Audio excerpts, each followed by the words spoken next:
서야 됩니다. 죽어가는 영혼들을 위해서 바로 서야 되는 계기 때문에 말씀으로 굳건하게 서야 됩니다. 그래서 이런 부분들이 조금 다릅니다. 그래서 오늘 설교의 말씀은 그래 보이지 않는 것보다도 보이는 곳에 나와서 말씀을 들으십시오. 하나님의 날입니다. 오늘 제목이 하나님의 날이에요. 하나님의 날이 어떤 날이에요? 주님의 날이라고 합니다. 주님의 날이고 이거는 심판의 날을 얘기합니다. 그날, 주님의 날, 하나님의 날, 이렇게 보통 성경에서 얘기하는 심판의 그날을 얘기합니다. 그래서 이제 보통 종말이라고 합니다. 역사적인 종말, 또 개개인의 인간적인 종말도 있습니다. 역사적인 종말 이전에 죽는 사람은 인간적인 종말을 있을 때 영혼 상태로 뭐 천국이든지 뭐 지옥이든지 가 있는 거죠. 그 다음에 나중에 역사적인 종말 때 다 부활해서 또 심판을 받습니다. 심판을 받게 됩니다. 그래서 그게 이제 역사적인 종말, 하나님의 날을 의미합니다. 그래서 이 말씀에 하나님의 이 날, 하나님의 날, 이 서론적인 말씀에 하나님의 날 이 제목에 따라서 오늘 서론 말씀은 어떤 말씀이냐면 아까 베드로후서 3장을 봤는데 베드로후서 1장을 보겠습니다. 베드로후서 1장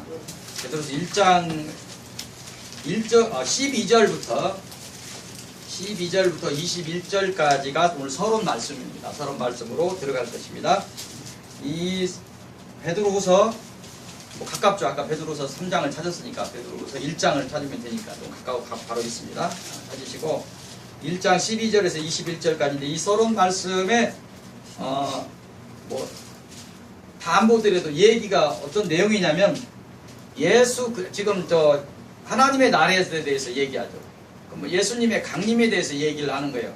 심판의 날, 재림 줄 오시는 예수 그리스도 심판의 날에서 얘기하는데 들어가기 전에 어떤 경고를 하고 있냐면 이 내용이 예수 그리스도의 강림을 사사로이 풀지 말라 경고를 하고 있습니다. 이 내용이 지금 베드로후서 1장 12절에서 21절까지 내용입니다. 사사로이 풀지 말라. 이 종말을 사사로이 풀다가 2단 3단에 많이 빠집니다.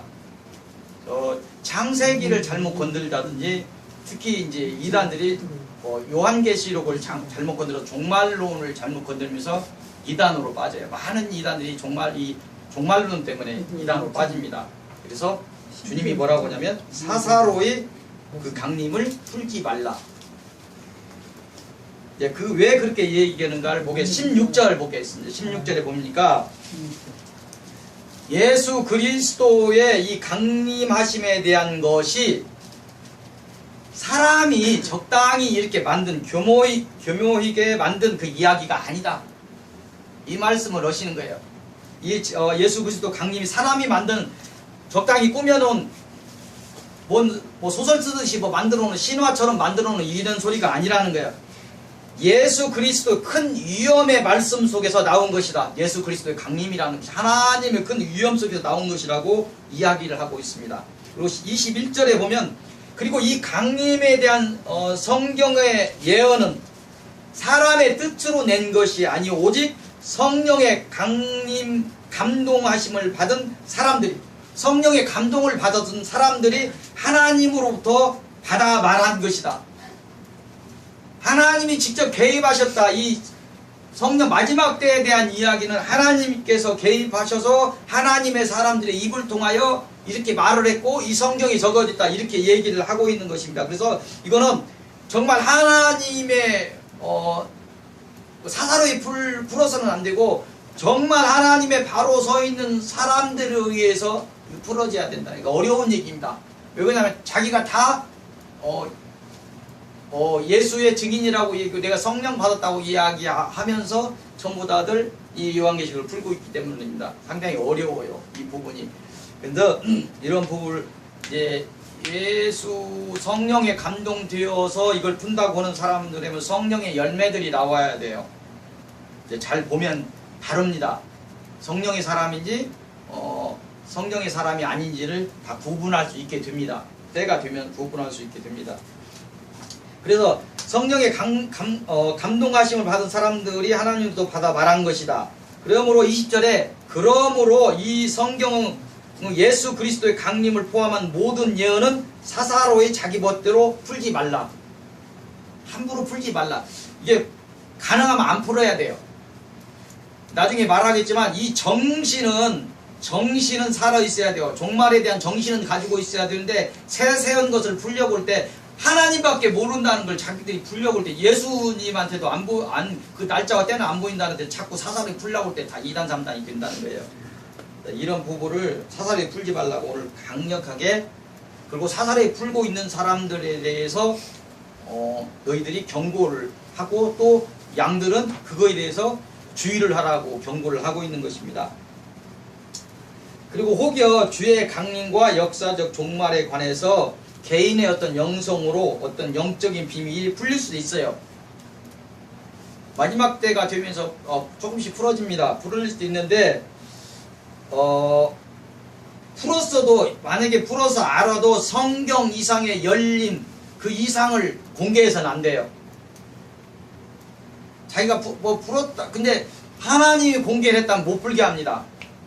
어떤 영성으로 열었어도 거기까지 더 열지 마. 제대로 된 영성이 열렸다면. 그런데 잘못 열렸기 때문에 함부로 말들을 해요. 잘못된 것들입니다. 그래서 이런 부분에서 성경의 열림 이상을 공개해서는 안 됩니다. 그래서 그리고 요한계시록을 우리가 이제 본 사람들도 있고 일반 성도들은 잘 못 볼 텐데, 요한구 계시록에서 하나님의 나라에 대해서 계시를 해놨어요. 그래서 근데 계시 글자 그대로 막 인이 하나씩 열릴 때마다 어떤 환란이, 나팔이 하나 열릴 때마다 어떤 환란이 막 별이 떨어지고 막, 이걸 글자 그대로 보면 큰 문제가 생깁니다. 예, 이거는 아까 얘기했던 것처럼 자꾸 세세한 것을 못 열게 돼 있어요. 근데 글자 그거를 상징적으로 풀어도 이상해요. 색 하나, 뭐 하나, 사람 숫자 하나, 이걸 자꾸 풀어도 이상하고, 그걸 글자 그대로, 저도 이제 글자 그대로 하도 그 2단 3단이 많으니까 어떤 분이 한 그런 것을 보면서 상당히 다른 것보다 이해도가 높았어요. 그래서 글자 그대로 많이 풀었습니다. 그 요한계시록을 내가 자부를 했었는데 그것도 30% 정도밖에, 보통 사람들이 푼 건 3% 정도밖에 확신이 없는데 상당히 높았어요. 어떤 풀어내는데 상당히 신빙성이 있었어요. 근데 30%밖에 안 되는 것입니다. 결국은 풀지 말라는 거예요.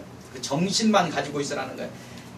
마지막 때 소망에 대해서 정신만 가지고 있으라는, 마지막 때에 대해서 뭘 자꾸 풀려고 하지 말라는 거예요. 내일 종말이 되든 이틀 후에 종말이 되든 그 중요한 것이 아니라는 거예요. 내 삶을 그냥 그대로 살면 돼요. 평상심대로 사는 거예요. 내일 종말이 있다고 자꾸 왔다 갔다 하고 안 돼요. 하나님이 그걸 원하시지 않습니다. 그래서 이런 부분을 사사로이 풀지 마라 이렇게 이야기합니다.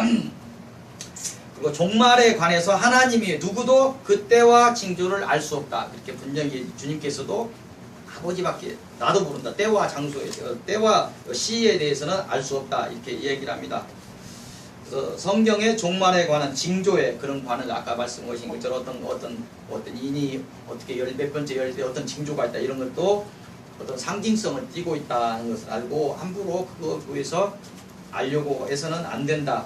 그래서 철저히 인간이 이것을 푸는 것을 배제하기 위해서 그렇게 해놨다. 이렇게 말씀하십니다. 그래서 다시 이렇게 아까 말씀드린 것처럼 이 얘기는 뭐냐면, 큰 틀에서 종말, 하나님의 날에 관해서는 알기를 원하시는 거예요. 종말이 있다는 것을 믿지 않으면, 하나님의 날이, 하나님의 심판의 날이 있다는 것을 믿지 않으면 믿음이 가짜가 돼버려요. 천국에 대한 소망이 없고 구원에 대한 소망이 없으면 가짜가 돼버리는 거예요. 그거에 대한 소망은 확실히 있어야 됩니다. 하나님이 그걸 원하시는데 더욱 세세한 것을 아는 것을 원치 않으신다는 거예요. 세세한 것을, 종말에 관한 정신과 소망은 커야 되지만 그 세세한 대한 것에는 호기심을 가졌을 때 사단이 손 따버린다는 것입니다. 기도 좀 해주세요.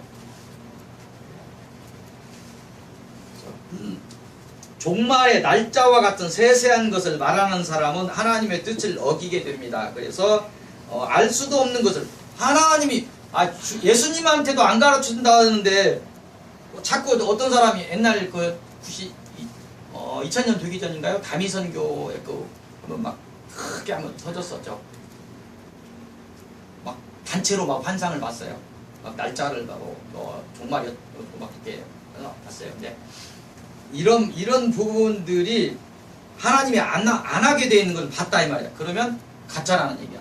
하나님이 주신 것이 아니라는 얘기야.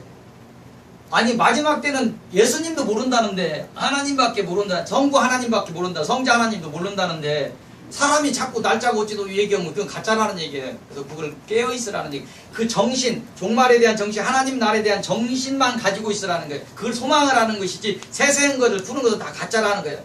박 목사가 만약에 날짜를 세세하게 풀면 다 가짜입니다. 그래서 이거를 당신이 얘기해놓고 날짜를 풉니까? 이렇게 말씀하셔야 돼요. 그래서 이런 부분에서 이런 사람은 결국은 자기도 모르는 사이에 사탄, 거짓말하는 사탄의 하수인이 되고 이단이 되고 맙니다. 그래서 우리가 알아야 될 것은 뭐냐면 기도를 나중에 하시면서 보고 들으려고 하지 마세요. 보고 들으려고 하는 것은 자꾸 낮은 단계입니다. 하나님과 통하는 단계에서는 이신점신으로 다 생각이 전이되고 하는 것이지 뭘로 보여주고 하는 것이 아니에요. 초등 것이처럼 뭐 글자를 보여주고 그림을 보여주고 하는 것은 보여줄 수 있어요. 하나님 보여줄 수 있는데 사단이 틈을 많이 탑니다. 엉뚱한 걸 많이 봐요. 반절 이상이 다른 것이 막 보여줍니다. 하나님이 보여주고자 하는 시간표가 아닌데 자꾸 뭘 보려고 자꾸 올 때 엉뚱한 것이 들어와요. 그거 아셔야 돼요. 그래서 뭘 자꾸 보고 들으려고 하는 건 절제해야 됩니다. 그런 하나님이 아니십니다. 그래서 이런 종말에 대해서 사사로이 풀지 말라고 경고를 하고 들어가고 계십니다. 본론으로 들어가겠습니다. 본론은 베드로후서 그 앞에요. 지금 12절부터 했죠. 앞으로 해서 1절부터 11절까지 본론의 첫 번째 말씀으로 들어가겠습니다. 자, 찾으시고 하나님의 날, 그 심판의 날을 넘어야 되겠죠. 심판의 날이 어떤 사람에게는 정말 심판의 날이죠. 예수를 그리스도라고 고백하는 사람들에게는 그 심판의 날이 복의 날이에요. 심판대에 닿습니다. 그렇지만 그게 구원이 완성되는 날이에요. 온전히. 그래서 이 심판의 날을 넘어서 구원을 이루고 천국에 들어가기 위해서 우리는 어떻게 해야 되는가 하는 질문을 하나 던졌을 때 이 베드로후서 1장 1절에서 11절까지 그 답이라는 얘기입니다. 첫 번째 본론의 말씀을 베드로후서 1장 1절에서 11절까지 아까 질문 심판의 날을 넘어서 구원을 이루고 천국에 들어가기 위해서 우리가 어떻게 해야 합니까? 이 질문에 대한 답을 여기서 찾아보겠습니다.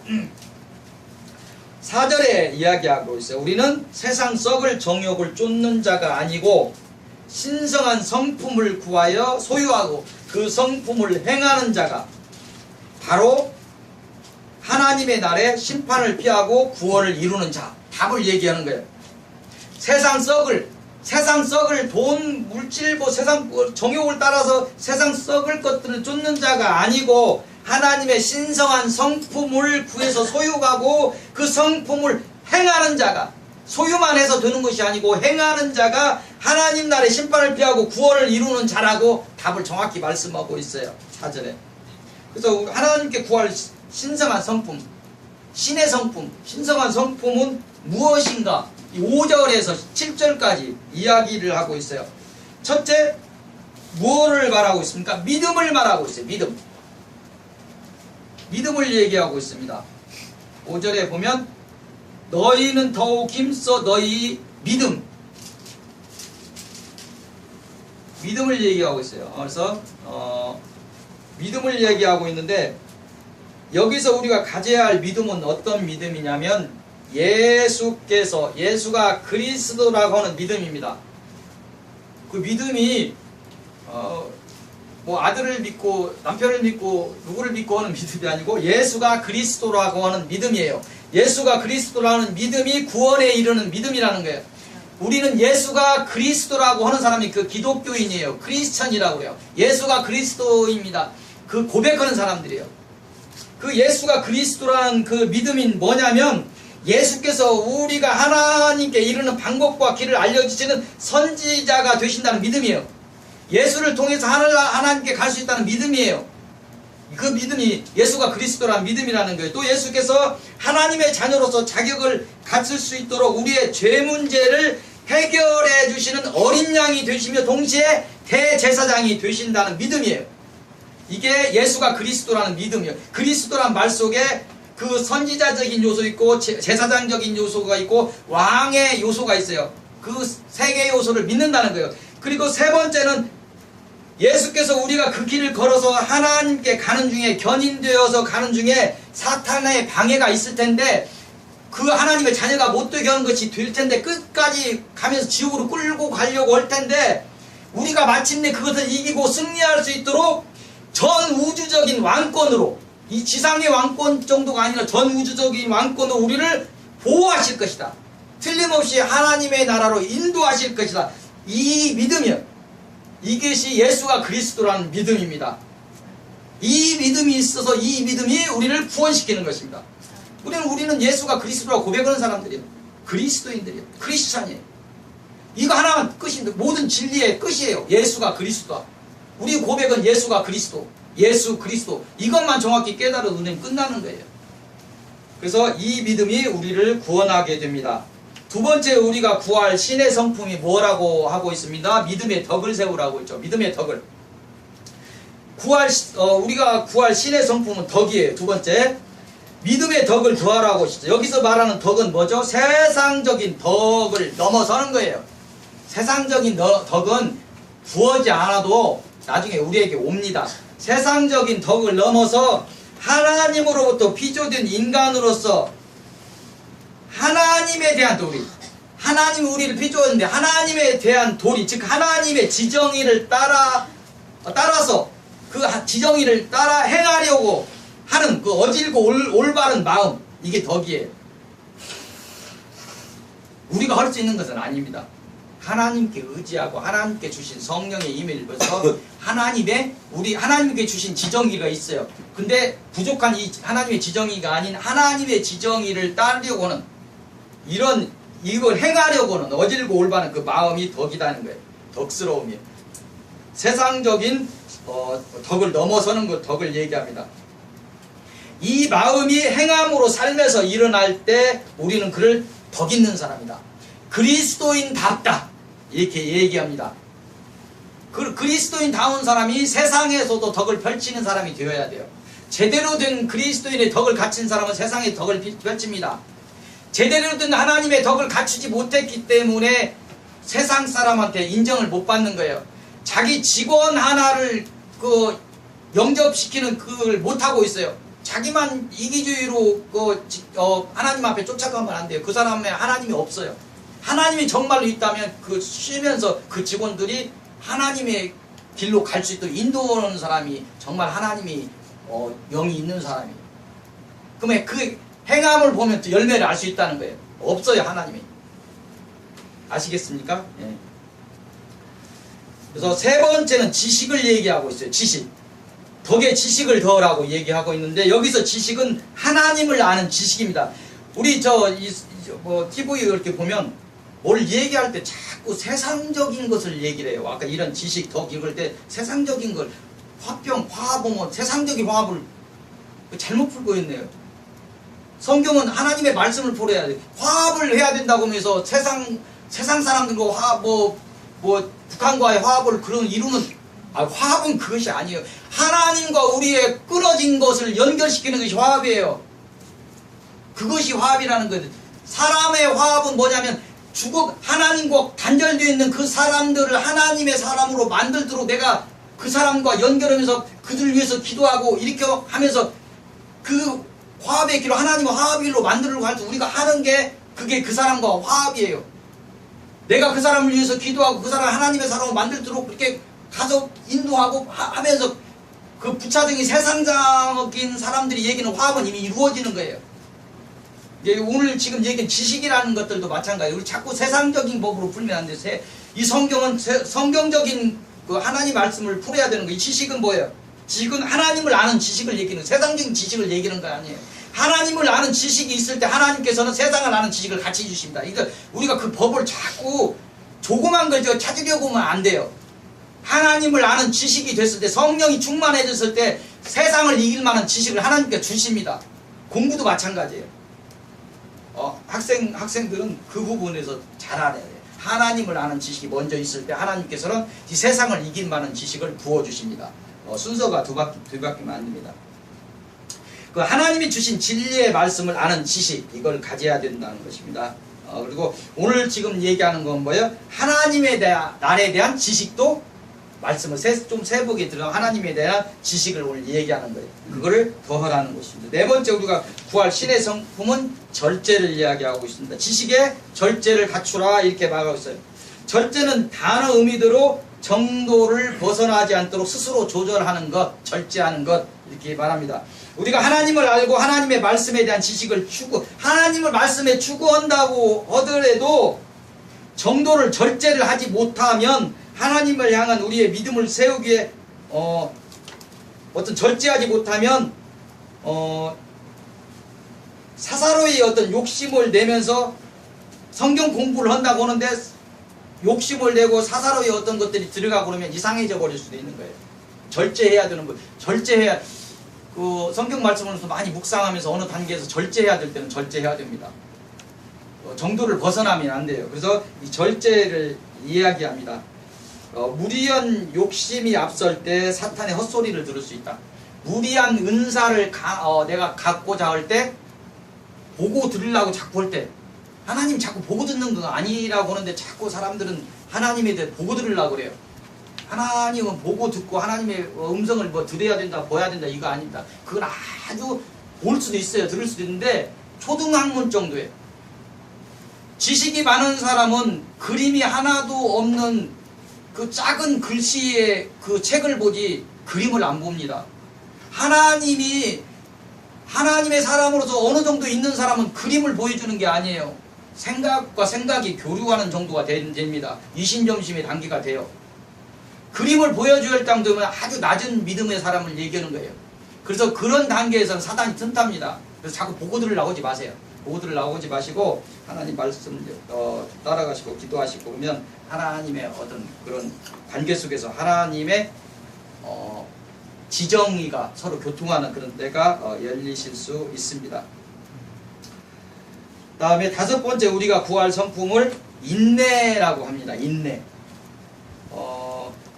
절제를 함에 있어서 인내는 필수죠. 절제하라. 또 인내해야 되는 거예요. 필수 불가결인데, 인내는 말 그대로 참고 참는 것입니다. 하나님을 향한 믿음을 세우기 위해서 가는데 사탄이 주는 어떤 고난 같은 것도 있습니다. 사탄이 주는 고난 같은 게 있어요. 하나님 나라로 가려고 하는데 그 인내가 필요하다는 거예요. 그걸 참고 또 참고 아픔에도 참고 하나님을 찾아야 되는 거예요. 틀림없이 어느 단계까지는 사단이 막 힘들게 할 거예요. 많이 힘들어요. 그걸 이기시고 어려울 때 무릎을 꿇으세요. 교만하지 마시고 내가 뭘 해결하려고 하지 마시고 무릎을 꿇으세요. 그냥 무릎을 꿇고 저 살려주세요. 저 힘듭니다. 이렇게 그냥 어린아이처럼 고백하세요. 그 순수함 속에서 큰 어떤 이적도 나옵니다. 교만함 속에서 복잡한 것에서 큰 힘이 안 나옵니다. 아주 어린아이와 같이 단순해질 때 큰 힘이 나옵니다. 인내를 얘기하고 있습니다. 이런 것을, 사탄이 주는 이런 것들을 이기라고 하고 있습니다. 우리가 보고 있는 성품 중에서 우리의 믿음을 바로 세우기 위해서는 덕과 지식이 필요했어요. 우리의 믿음을 세우기 위해서 지금 덕, 지식을 얘기하고 있습니다. 이 덕과 지식의 성품은 밖으로 드러내며 믿음을 세우는 거예요. 우리가 지금 얘기했던 덕과 지식은 밖으로 드러내면서 믿음을 세우는 거. 지금 금방 얘기한 절제와 인내는 안으로 자신을 죽이면서 믿음을 세우는 품성이에요. 같은 품성인데 밖으로 어떤 자기를 하면서 믿음을 세우기 위해서 자꾸 이 품성을 세우는 거예요. 우리가 구원을 이루는 만한 믿음을 세우기 위해서 이 품성을 말씀하시는 거예요. 그래서 절제와 인내까지 안으로 죽이며 믿음을 세우는 품성까지를 지금 얘기했습니다. 여섯 번째로 성경은 경건을 얘기하고 있습니다. 경건은 하나님을 향한 믿음을 세움에 있어서 안팎으로 예의 바름과 공경이 드러나는 것. 믿음을 세움에 있어서 예의 바름, 공경 이런 것들이 드러나는 것을 경건, 하나님 앞에 경건, 예의 발려야 돼.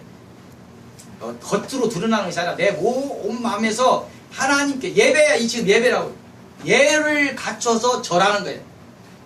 이방 사람들이 절해, 우리 절하고 그러진 않습니다.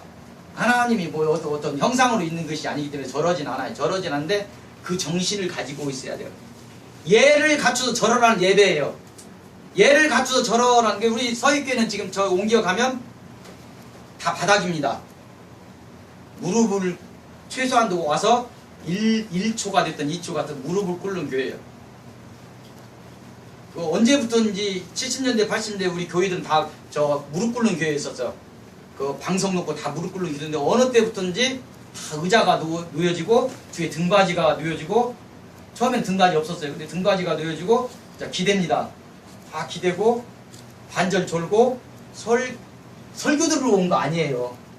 하나님께 예배 드리러 왔어. 예를 갖춰서 절하러 왔어. 절하러 왔는데 뒤로 탁 젖어서 목회자가 설교를 잘 하는가 안 하는가 이렇게 보다가 좀 설교가 시원찮구만 그러고 갑니다. 혹시 목회자가 예화 같은 그 전에 들었던 예화 하나 또 들으면 탁 표시해놨다가 예화 또 했네 뭐 이러고 있습니다. 예를 갖춰서 절하러 온 사람이 아니죠. 예배라 정신이 그렇게 돼서는 안 됩니다. 그래서 예의 바른 공경, 경건 이걸 지금 하나님께서 얘기를 하고 있습니다.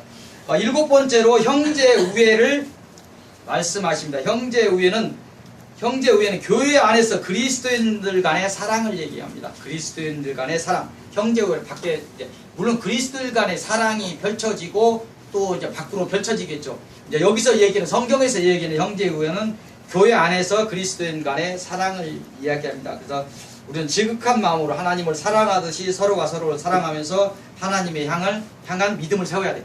어떤 형제가 힘들어질 때 같이 가서 눈물로 기도해주고 찬송해주고 어려운 영적인 힘이 달렸을 때 같이 가서 막 기도해주고 이것이 형제우애예요. 멀리 있는 내 가족보다도 더 가까운 이 형제여야 돼요. 이 형제는 생명을 다해서 그 죽어가는 영혼들을 기도해 줄 수 있는 사람들이 형제입니다. 멀리 있다고 해서 형제가 아니에요. 그래서 이런 형제 우애를 있어야 된다. 이런 신의 성품이 있어야 된다. 그리고 8번째 우리가 추구할 신의 성품은 사랑을 말씀하고 있습니다. 사랑은 하나님을 향한 우리의 한결같은 사랑을 얘기합니다. 형제 사랑에 하나님을 향한 사랑이 더해져서 온전한 사랑이 되어서 하나님을 향한 우리의 그렇게 됐을 때 우리의 온전한 우리의 믿음을 세울 수 있게 되는 것입니다. 그래서 우리 신의 성품 경고를 하고 있어요. 이 신의 성품을 구하게 게으르지 말라 이렇게 얘기하고 있어요. 신의 성품을 아까 했듯 믿음의 덕을 세우고 덕에 지식을 더하고 절제 인내를 보태고 인내의 경건을 경건의 형제우를 형제우의 사랑을 이런 신의 성품이 없다면 경고를 하는 거예요. 이런 신의 성품이 없다면 그리스도인으로서 이 땅에 살면서 무늬만 그리스도인이고 열매 없는 자가 된다 이렇게 경고하고 있어요. 신의 성품이 없다고 한다면 열매 없는 자다. 형제를 사랑하지 않고 하나님을 사랑하지 않고 인내도 하지 못하고 조금만 영적인 게 좀 아이고 힘들어 하나님이 나 사랑하지 않는가 봐요. 그리고 좌절해버리고 이러면 안 된다는 거예요. 끝까지 하나님을 잘 붙들어야 되는 거예요. 그래서 이런 신의 성품이 없다면 우리는 열매 없는 자가 된다. 또 9절에 보면 이런 성품이 없다면 우리는 맹인이 되어서 우리가 가져야 할 소망의 문을 바라보지 못하고 이미 정하여진 자신의 옛죄 우리 이미 죄 문제가 해결이 됐는데도 자신의 옛죄를 기억하면서 사탄이 주는 고통에서 벗어나지 못한다. 경고하는 거예요. 나는 이제 하나님의 사람. 옛날에 내가 영이 어떻고 있건 내가 어떤 죄를 졌건 그냥 하나님의 사람이다. 근데 사단은 끝까지 자꾸 이렇게 어떤 것을 얘기하게 합니다. 너 옛날에 박목사한테도 그래요. 너 옛날에 뭐 이렇게 큰 죄 짓는 놈이 너 네가 누구 다른 사람 앞에서 뭔 얘기를 할 수 있어? 이 사단이 하는 거예요. 자꾸 이 사단이 주는 정죄함에서 벗어나야 됩니다.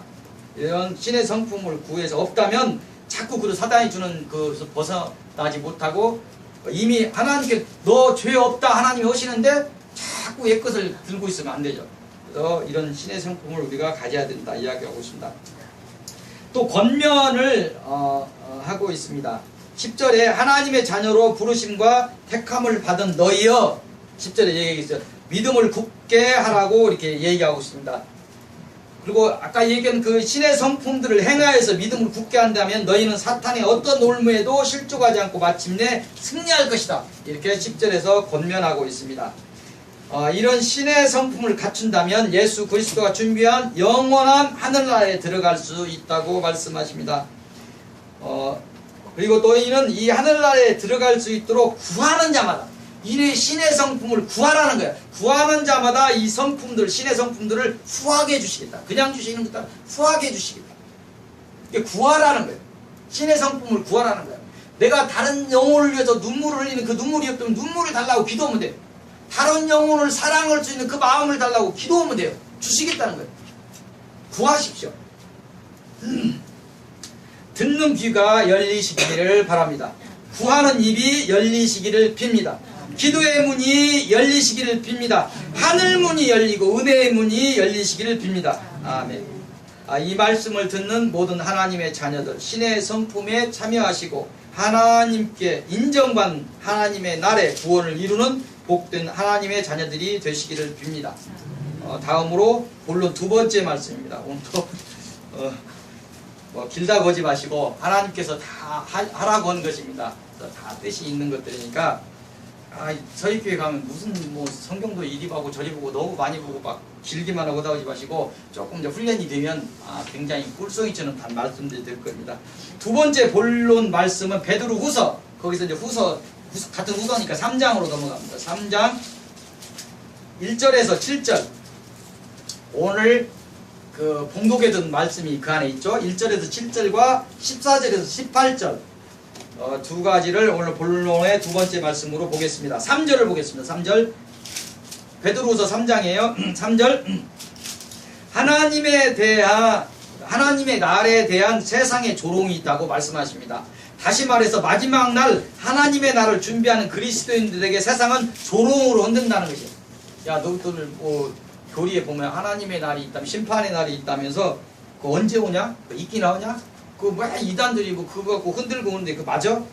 근데 6절에 보면 그 조롱의 역사적인 사례를 얘기하는 거야. 노아의 조롱당함을 들면서 우리에게 그 조롱을 이기라고 합니다. 나중에 더 이제 길어져서 마지막 때가 되어갈 때 이런 조롱이 있을 것이라. 우리는 그 조롱에 비하면 아무것도 아닙니다. 노아는 상당한 시간을 우리의 생애에 버금가는 기간을 그 노아의 방주를 만들면서 사람들이 뭐 만드냐? 방주 만드는데 뭘 하고? 홍수 난대야. 홍수? 비 안 오는데? 홍수 나서 다 지구가 다 멸망할 건데 그때 열이 와야 돼? 그래 알았어. 다 아직도 만드냐? 왜? 홍수 난다고. 생각을 해보세요. 이 조롱을 얼마나 당했을까? 우리의 이런 조롱은 조롱이 아니에요. 이 노아의 조롱을, 역사적인 조롱을 우리를 향해서 이야기를 하면서 6절에 그걸 얘기하는 거예요. 이로 말미암아 멸망하실 때 얘기했는데 그 조롱을 얘기하면서 우리 이기라고 말씀하고 있습니다. 7절에 심판에 대한 말씀은 노아의 때나 지금이나 변화없다. 자, 심판을 지금 얘기하고 있는 거예요. 하나님의 날을 지금 제목이 뭐예요? 하나님의 날, 주님의 날, 심판의 날을 지금 얘기하고 있는 거예요. 그리고 노아의 때나 그때나 다름없이 심판에 대해서 얘기를 하고 있다. 변함없다. 이 말씀은 변함없는 것이다. 이렇게 얘기를 하고 있습니다. 근데 어떤 심판이냐? 그때는 물로 심판했죠. 지금은 불사름이 있다. 불의 심판이 있다. 이렇게 이해하고 있습니다. 그래서 뭐라고 했습니까? 참고 참았으나 경건하지 아니한 자들을 심판하겠다. 이렇게 말씀하고 있습니다. 기도 받아야 돼요. 7절이 그렇게 얘기하고 있습니다. 14절에 또 말씀인데 이 심판의 말씀을 듣는 너희여 주 앞에서 흠도 점도 없이 주 안에 있으라. 자, 심판에 대해서 오늘 너희들이 듣고 있는데 흠도 점도 없이 주 안에서 있으라. 심판을 이길 수 있는 것을 얘기하고 있습니다. 16절에 주의할 것을 다시 한번 주의 날에 대해서 억지로 풀지 말라 하고 16절에 다시 이야기하고 있습니다. 우리는 신의 성품에 참여하는 자가 되어서 믿음을 바로 세운다면 세상의 조롱을 이기고 주 앞에서 흠도 점도 없이 마침내 하나님의 날을 기쁨으로 두 팔 벌리면서 맞을 수 있을 것입니다. 결론으로 들어가겠습니다. 결론, 데살로니가 후서, 베드로 좀 벗어났죠. 데살로니가 후서입니다. 데살로니가 후서 조금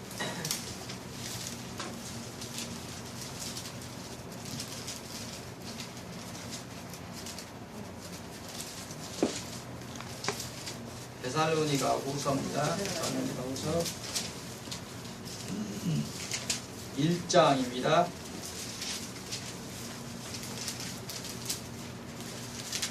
데살로니가 후서 1장. 좀 벗어나는 부분이 이쪽이에요. 데살로니가 후서 1장 3절에서 12절까지 간단하게, 좀 많이 늦어졌으니 간단하게 보게끔 나중에 천천히 보시기 바랍니다. 여기서 전체적인 말씀의 요지는 뭐냐면 하나님의 심판을 피하는 표식을 얻으라. 이것이 중심 내용이에요. 그 심판을 피하는 표식, 하나님의 날, 말세의 날에 이르러 박해와 환란이 닥칠 것인데 이것을 이기기 위해서 인내로서 하나님을 향한 믿음을 세우라. 이렇게 인내로서 믿음을 세우라.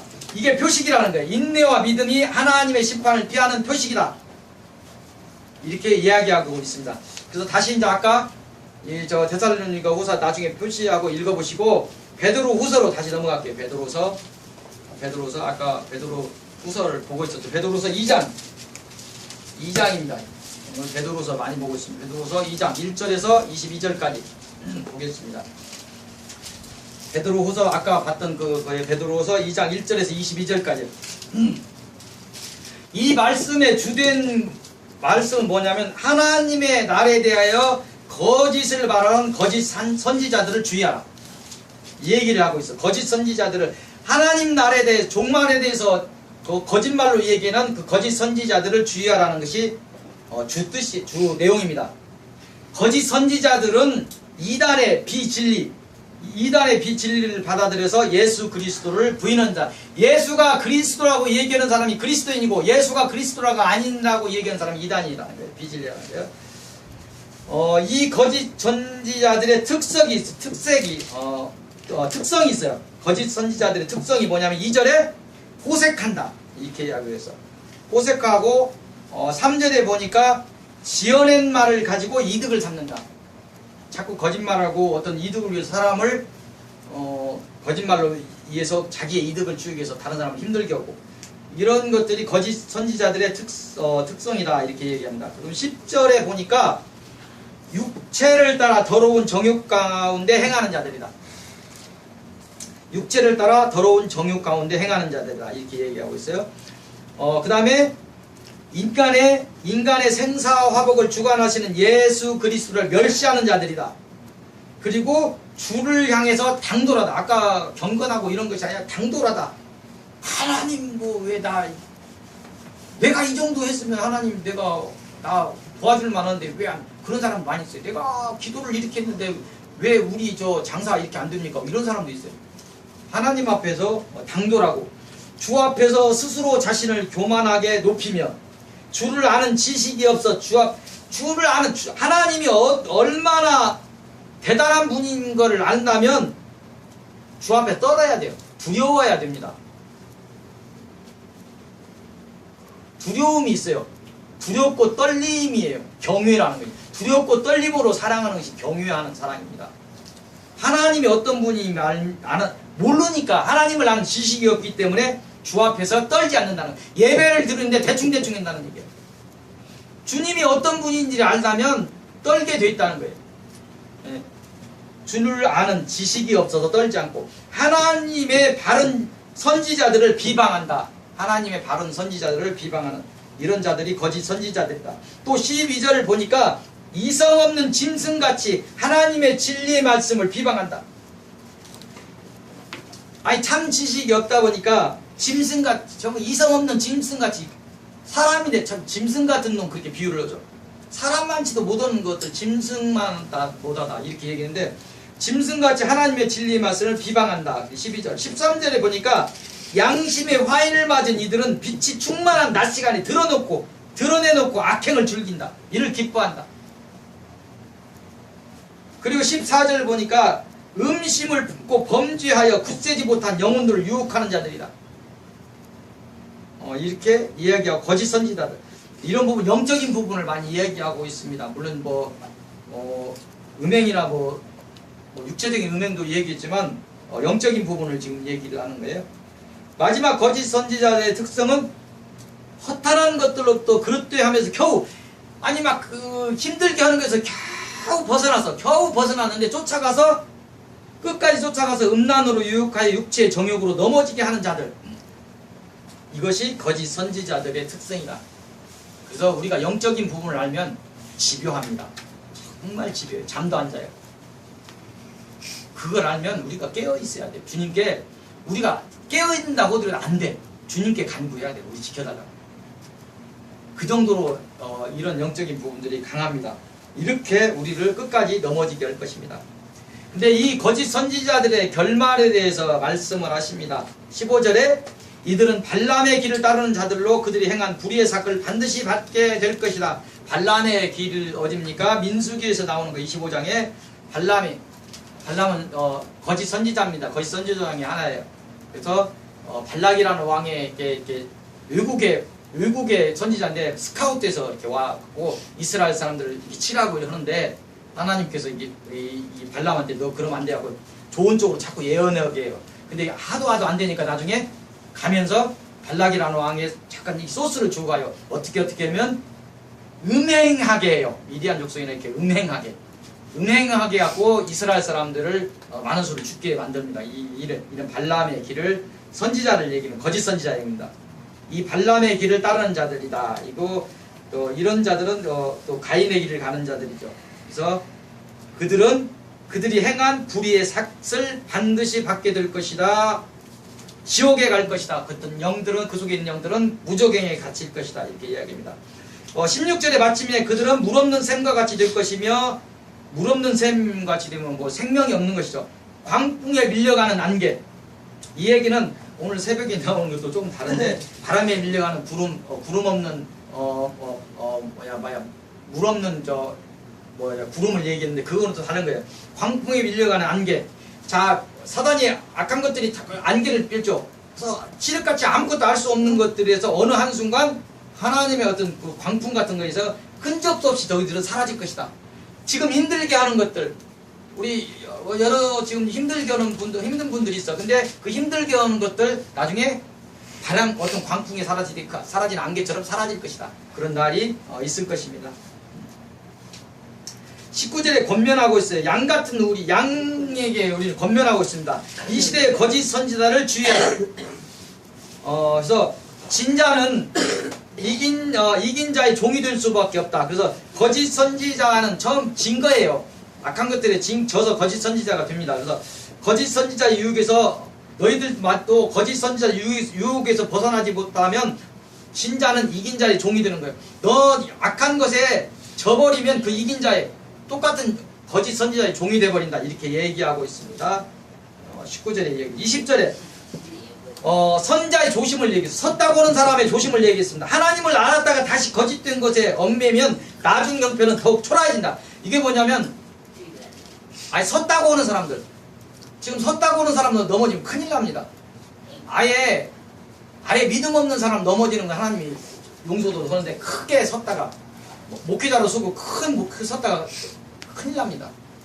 큰일 나는 거 아셔야 돼요. 그래서 지금 믿음을 좀 세웠다고 하는 분들은 더 선자로서 조심해야 됩니다.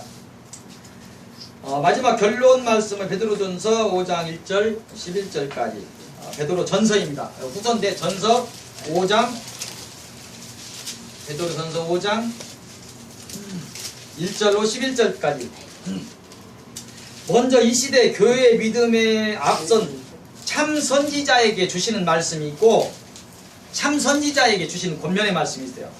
자꾸 거짓 선지자만 있는데 참 선지자에게 주시는 권면의 말씀이 있고 또 이 시대에 방황하는 이 시대 하나님의 자녀들, 이 서유교회 자녀들에게 주시는 말씀이 있습니다. 여기 안에 있어요.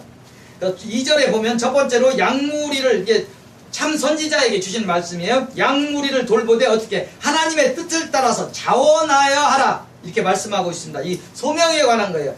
양무리를 돌보는 자가 하나님의 뜻을 따르지 않고 스스로 서서 양을 친다. 이게 뭐냐면 허가받지 않은 양치. 다 말할 수 없어요. 근데 많은 목회자들이 하나님이 부르지 않는 선 사람들이 많아요. 좋은 직업으로 생각해서 서버린 사람들이 많다는 얘기예요.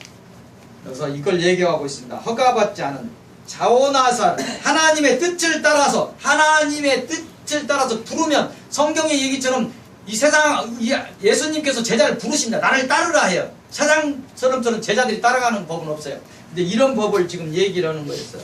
허가받지 않은 양치기. 스스로 쓰면 그렇다는 얘기야. 그래서 하나님의 뜻을 따라서 자원하여, 그래서 하나님의 소명이 온다면, 나를 따르라는 명령이 온다면 그는 자원하여 기쁨으로 그 소명을 받들여야 된다. 그걸 아멘으로 받을 수 있는 사람이 지금 몇 있습니다. 아멘으로 받으시기 바랍니다. 나를 따르라는 명령이 왔다면 자원하여 기쁨으로 그 소명을 받아야 된다. 두 번째로 양을 돌보는 양육에 있어서 지금 참 선지자에게서 얘기하는 거예요. 세상처럼 이해타산을 따지지 말고 기꺼이 기쁨으로 양들을 양육하라. 또 양육에 있어 주장하지 말고 직접 본이 되어서 그들을 이끌라. 스스로 섬겨라. 먼저 섬겨라. 섬김으로 보여라. 이것을 얘기하고 있습니다. 또 여기서 1절에 11절까지 주시는 말씀이 양들에 대해서 권면이 있어요. 양들에 대해서 권면이 어떤 거 있습니까? 5절에 참 선지자들에게 순종하라. 너희는 목회자가 참 목회자라고 생각한다면 순종하라는 거예요. 뭐 큰 건이 자꾸 반대를 하고 하지 말라는 거예요. 하나님께서 글 끌고 가고 있는데 반대와 반대를 한다면 안 된다는 거예요. 교회들에서 이 반대와 반대가 많이 있습니다. 이제 이 부분은 나중에 얘기할게요. 양들에게 지금 여러분들이 얘기하는 거예요. 서로 간에 겸손하라 얘기하고 있습니다. 7절에 보니까 너희 염려를 주께 다 맡겨라 이렇게 얘기하고 있어요. 8절에 보니까 근신하라 깨어라. 왜? 대적 마귀가 우는 사자와 같이 너희를 삼키려고 하고 있다. 그러니까 깨어있으라. 그러니까 근신하라. 이렇게 얘기하고 있는 거예요. 9절에 보니까 그러니 너희는 믿음을 굳건하게 하여 마귀를 대적하라. 담대하라. 대적하라. 능력이 와 있으면 명령을 하는 거예요. 담대하게 명령을 하고요. 아멘? 아멘. 왜 주신 능력을 갖고 대적을 못하고 담대하게 대적하라는 거예요. 하나님이 너 안에 있으니 대적하라는 거예요. 아멘.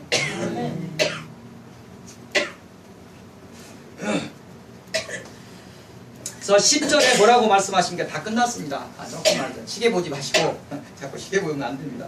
10절에 너희가 잠깐 고난을 당하여도 은혜의 하나님은 너희를 친히 온전하게 하신다고 권면하고 친히 너를 기도 좀 해주세요.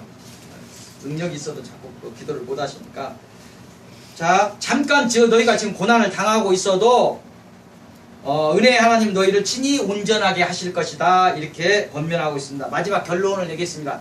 마지막 결론입니다. 오늘 하나님은 이 설교를 통하여서 하나님의 날이 있음을 얘기하고 있습니다. 하나님의 날은 틀림이 없다. 그러니까 주 앞에서 흠도 점도 없이 있으라. 아니라고 생각하는 것은 그림자도 밟지 마라. 잘못된 것이라고 생각하면 그림자도 밟지 말라는 거예요. 흠도 점도 없이 있으라. 심판의 날이 가까웠다 이렇게 말씀하시는 거예요. 주님께서. 그러니까 너희는 흠도 점도 없애야 된다. 아멘? 아멘. 이렇게 이 얘기하고 있어요. 그거는 하나님께 의지하면 됩니다. 내가 하려고 하면 안 돼요. 하나님께 의지할 때 주님이 주십니다. 이 말씀을 주시는 의미는 하나님의 날에 대한 아까 얘기했던 소망으로 깨어있으라는 거예요. 정신을 가지고 있으라. 하나님 나라에 대해서 정신을 가지고 있으라는 것. 하나님 날이 있다는 거에서 우리가 심판의 날이 있다는 거에서 우리가 두려움을 가지고 있으라는 거예요. 더불어서 하나님의 날에 대해서 사사로이 세세언같이 것까지 풀지 말라. 꼭 세세한 것까지 풀어서 유혹하는 자들에게서 그 거짓 선지자들에서 경계하라. 하나님 나라에서 소망은 있지만 하나님 날이 어쩌고 매돌 며칠 날 못 온다면 그 거짓이니까 그걸 경계하라는 거. 너희 알고 있으라는 거예요.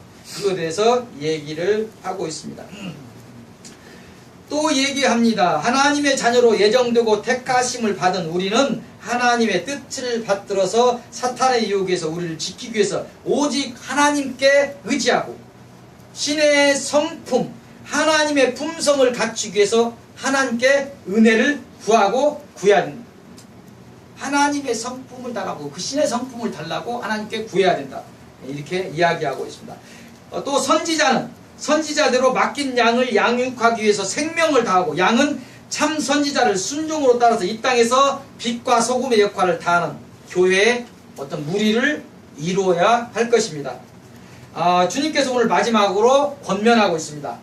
이 설교 말씀이 하나님이 주시는 참된 은혜임을 알고 너희는 내가 주는 은혜로 굳게 서라. 서로 사랑하라. 서로 무난하라. 예수 그리스도 안에 너희의 평강이 있을지어다. 하나님의 권능이 영원 무궁하도록 예수 그리스도에게 있을지어다. 그 예수 그리스도의 권능이 말씀을, 그 권능의 말씀을 받는 서유교회 모든 하나님의 자녀들에게 영원히 함께 있을지어다. 아멘. 기도하시겠습니다. 하나님 감사합니다. 하나님의 나라에 대해서 말씀을 하십니다. 정말 우리가 그 하나님의 나라에 대해서 그 소망으로 깨어서 그 정신을 가지고 하나님의 주시는 그 말씀들에 깨어 있어야 하는 것은 맞습니다. 하지만 우리가 사사로이 세세음까지 풀지 말며 그걸로 풀어서 유혹하는 그 선지자들을 경계하라는 그 말씀을 듣습니다.